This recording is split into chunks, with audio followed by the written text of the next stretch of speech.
Shalom, Bapak Ibu, Jemaat Gereja Kemah Injil Indonesia Tiberias Entrop yang saya kasihi di dalam Tuhan kita, Yesus Kristus.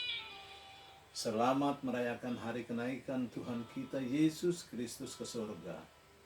Kiranya sukacita surgawi menjadi bagian bagi kita dalam ibadah di saat ini.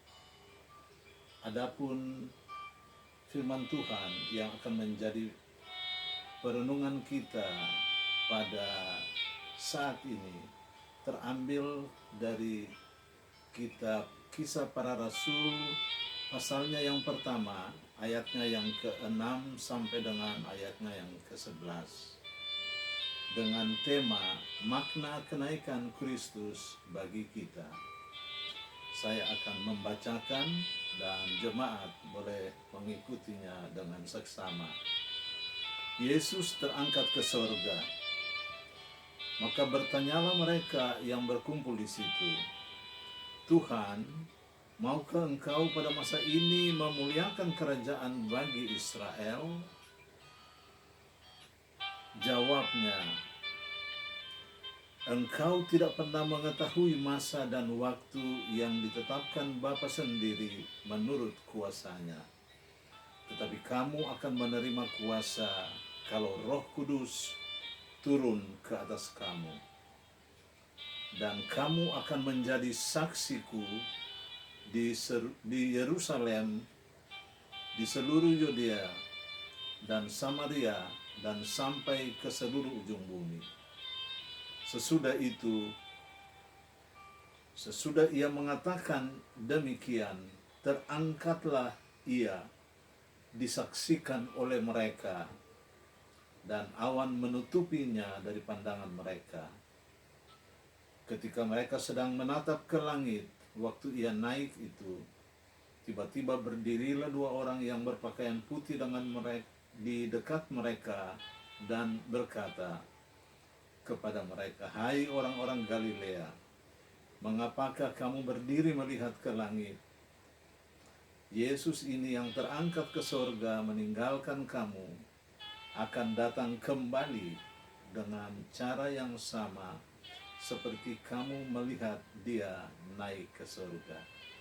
Demikianlah pembacaan firman Tuhan yang akan menjadi pokok perenungan kita di hari yang berbahagia ini.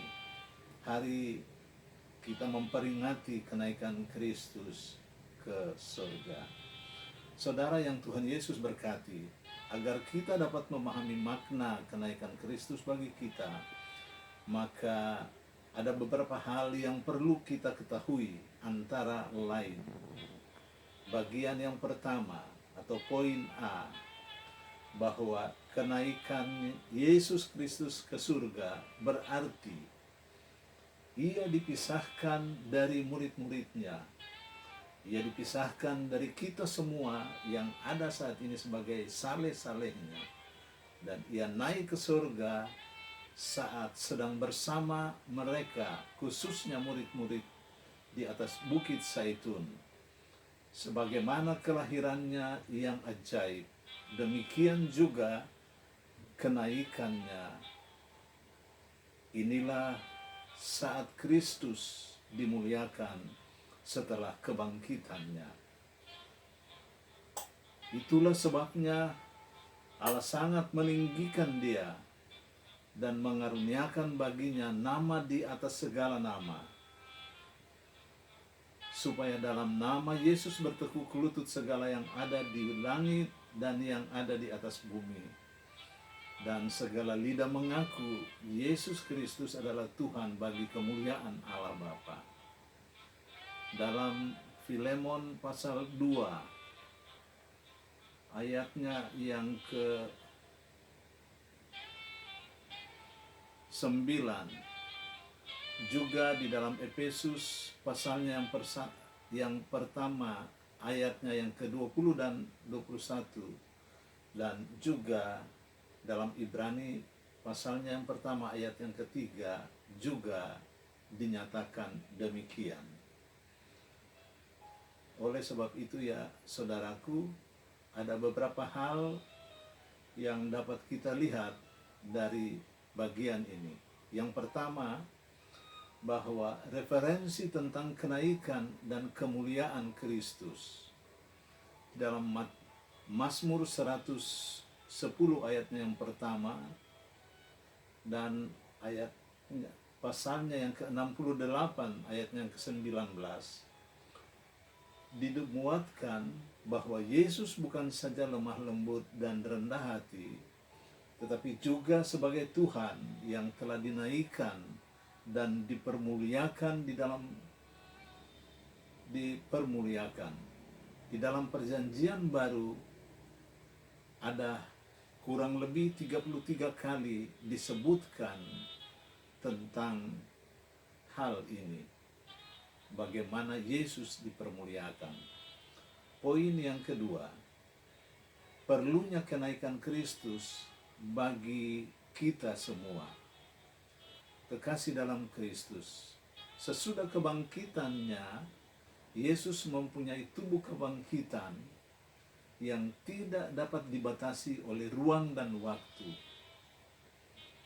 Bumi ini tidak dapat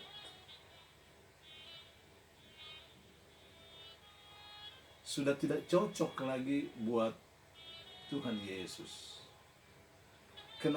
Kenaikannya perlu untuk melanjutkan pekerjaan penebusan yang belum selesai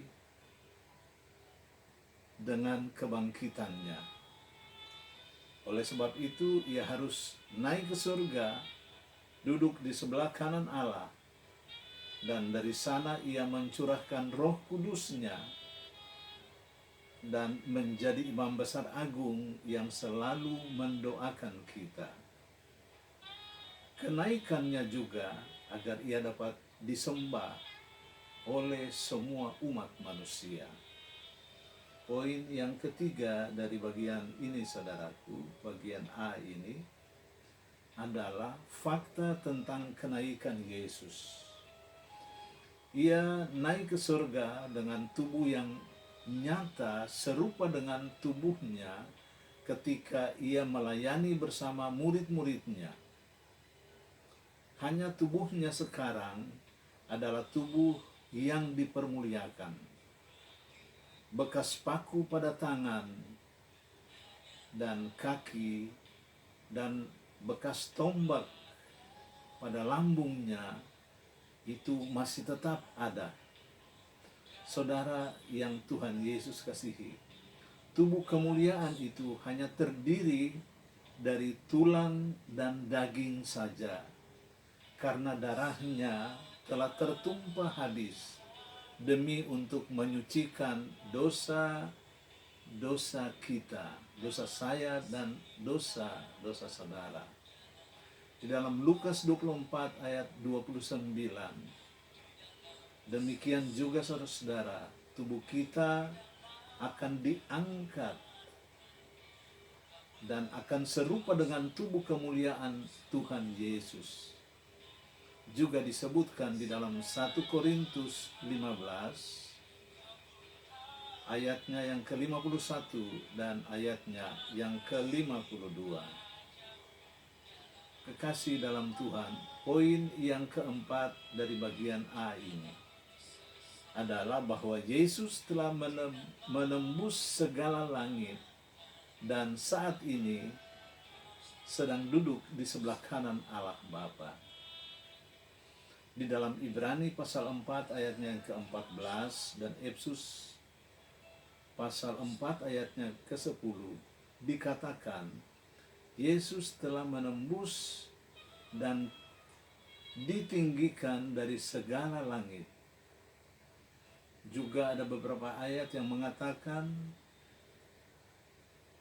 bahwa juga Yesus telah ditinggikan serta duduk di sebelah kanan Allah Bapa.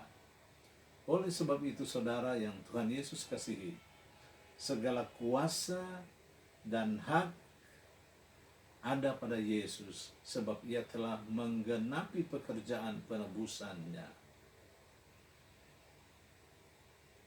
yang tadi adalah 4 bagian di dalam poin A.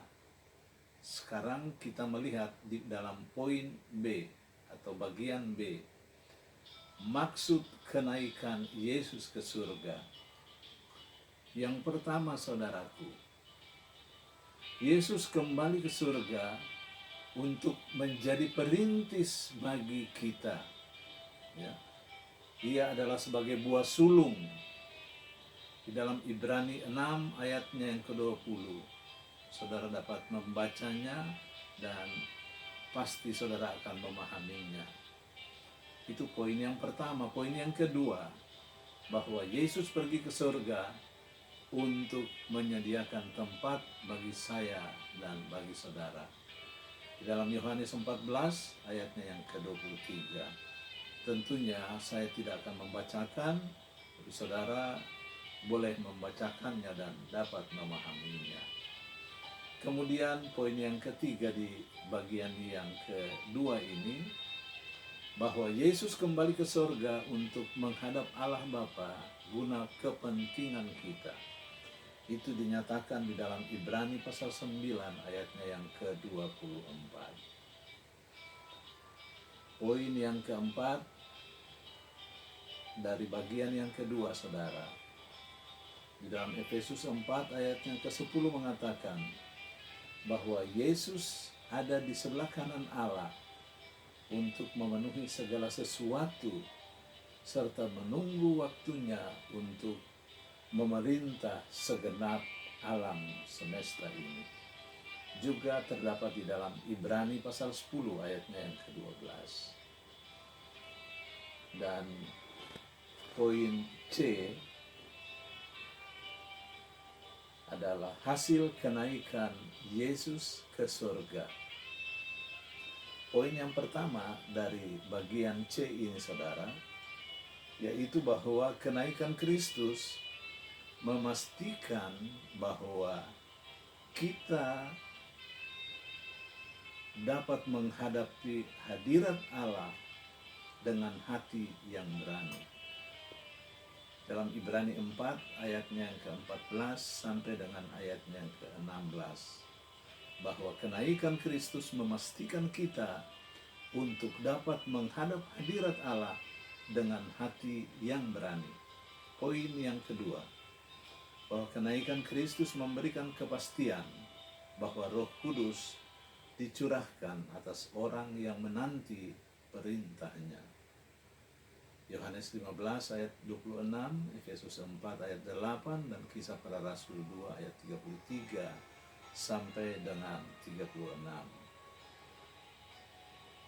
Poin yang ketiga di dalam bagian C ini, saudara, adalah bahwa kenaikan Kristus memberi pengharapan kepada kita untuk mendapat tubuh yang tak dapat binasa. Di dalam 2 Korintus 5 ayat 1 sampai 8. Hal ini pun merupakan kerinduan semua orang Kristen untuk mendapat tubuh yang tidak dapat binasa. Dan bagaimana hal ini terjadi dapat kita melihatnya di dalam beberapa ayat firman Tuhan. 1 Korintus 15 ayat 50 sampai 54. 1 Yohanes 3 ayat yang kedua, Filipi pasal 3 ayat yang ke-20 dan 21. Poin yang keempat, saudara, bahwa kenaikan Kristus menentukan ia menjadi kepala atas segala sesuatu dalam jemaat. Di dalam firman Tuhan, Efesus pasal 1 ayat 22, dikatakan demikian. Segala sesuatu ditaklukkan di bawah Kristus oleh karena ia adalah kepala jemaat dan segala sesuatu yang ada. Sekali lagi saya ulangi, segala sesuatu ditaklukkan di bawah Kristus oleh karena ia adalah kepala jemaat dan kepala dari segala sesuatu yang ada. Kekasih di dalam Kristus, dengan memperingati hari kenaikan Tuhan Yesus ke surga, apa saja yang dapat menjadi tanggapan kita atau menjadi respon kita terhadap peristiwa kenaikan Yesus ke surga? Ini merupakan satu pertanyaan bagi saya dan saudara.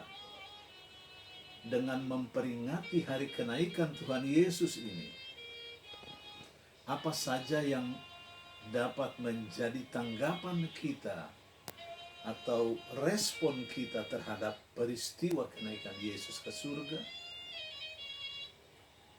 Jangan kita hanya merenungkan tentang bagaimana kita akan menikmati kesenangan dan pemandangan yang indah di sana. Ini kan semua orang Kristen, semua orang percaya, ketika kita mendengar bagian firman Tuhan yang disampaikan oleh hamba-hamba Tuhan, bahwa setelah setiap orang yang percaya pasti masuk surga. Tetapi yang menjadi tanggung jawabnya, menjadi tanggapan dan respon kita, saudara, selagi kita masih dipercayakan hidup, kalau pas setelah kita mendengar berita itu, kita bertobat menerima Yesus dan kita meninggal dunia, kan selesai. Tinggal kita menikmati surga. Tetapi selagi kita masih hidup di dunia ini, apa respon kita terhadap apa yang tadi sudah dikatakan? Jangan kita hanya merenungkan tentang bagaimana kita akan menikmati kesenangan dan pemandangan yang indah di sana, saudara. Memikirkan apa yang kita lakukan di sini, selagi Tuhan masih mempercayakan kehidupan ini bagi kita. Kita boleh membacanya di dalam Kisah Para Rasul 10 dan yang ke-11. Sebenarnya kita diberi tugas untuk memberitakan Injil dalam Kisah Para Rasul 1 ayat yang kedua. Tuhan Yesus memberikan perintahnya oleh Roh Kudus kepada rasul-rasul yang dipilihnya. Saudara yang Tuhan Yesus kasihi, Kisah Para Rasul 1 ayat yang ke-8. Tetapi kamu akan menerima kuasa kalau Roh Kudus turun ke atas kamu, dan kamu akan menjadi saksiku di Yerusalem dan di seluruh Yudea dan Samaria dan sampai ke ujung bumi. Saudaraku, kiranya firman Tuhan ini memberi kekuatan kepada kita, dan Roh Kudus senantiasa akan memimpin kehidupan kita untuk memenuhi kebenaran firman Tuhan, agar kita lebih bijak dalam menghadapi situasi yang cukup menyusahkan, mengkhawatirkan ini, dalam menghadapi hari-hari hidup kita. Tuhan Yesus menolong dan memberkati kita semua. Terpujilah Tuhan. Amin.